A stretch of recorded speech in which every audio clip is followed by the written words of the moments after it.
New studies finds that students who do their homework after 10 p.m. lost 40% of their memory. This explains a lot. And with this excitement in my head, I stopped watching the comments. Finally, science understands me. Send this to every teacher immediately. Homework is now officially dangerous. But there is no study, no scientist, no sources for these news articles. Just a headline that sounded believable enough for someone who is tired, stressed, and holding a phone at midnight. It looks useful, and it sounds exactly what I wanted to hear. In one MIT studies, researchers looked at thousands of stories online and found that fake news travels much faster than true news. So while someone is still checking whether a claim is actually true, a fake story can already be halfway across TikTok. And for teenagers, this is not a smart part of life.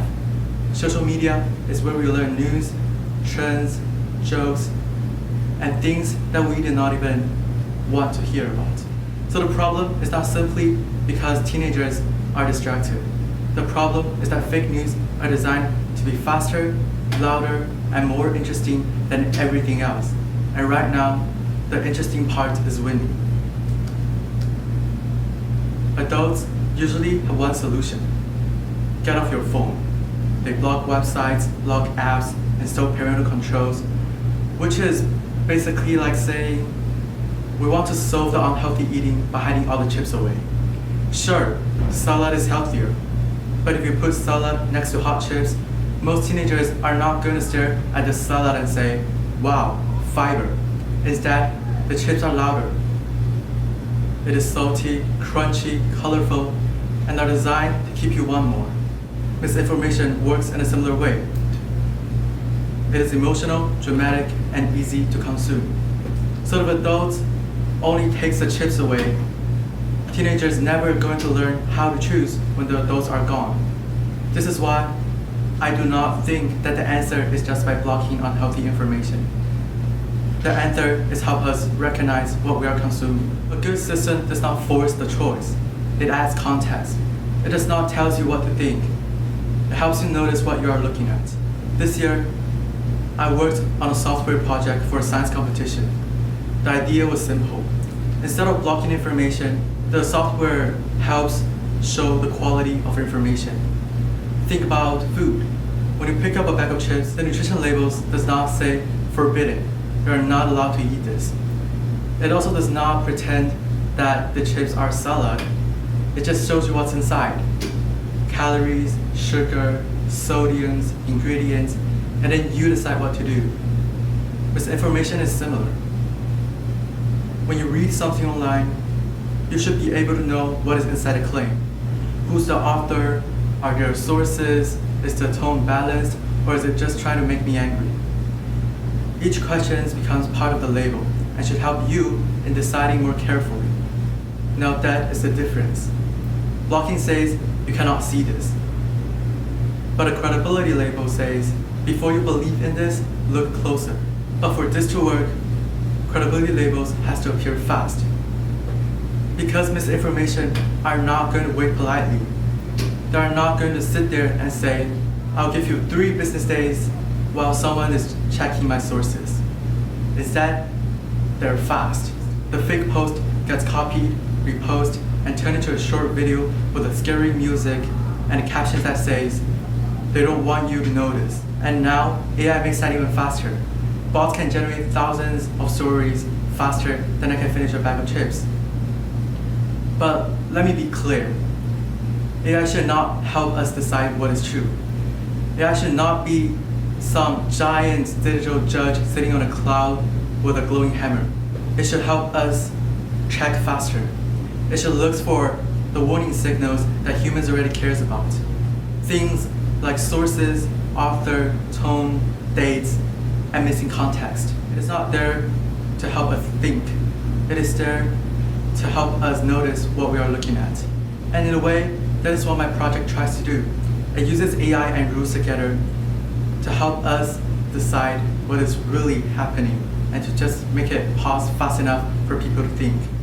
Now, someone might ask, doesn't this just pushing everyone towards the same opinion?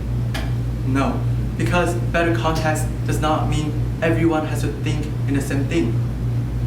People can still have their personal values, personal views, and their personal preferences.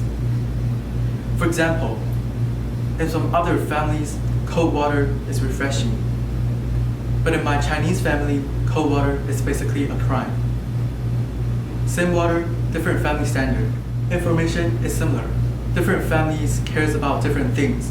Some families cares more about political balance and scientific evidence. Other families may care more about faith and family values. But the basic credibility labels should not disappear. No sources is still a warning sign. No author is still a warning sign. Personal values can shape the conversation, but it should not replace evidence. That is my goal. Not to erase disagreement, but to improve the quality of disagreement. Because disagreement is never the problem. Fake information is the problem. We do not need everyone to think in the same thing. Rather, we need people to ask better questions before they believe in something. And honestly, the biggest battlefield is not even traditional news articles. It is social media.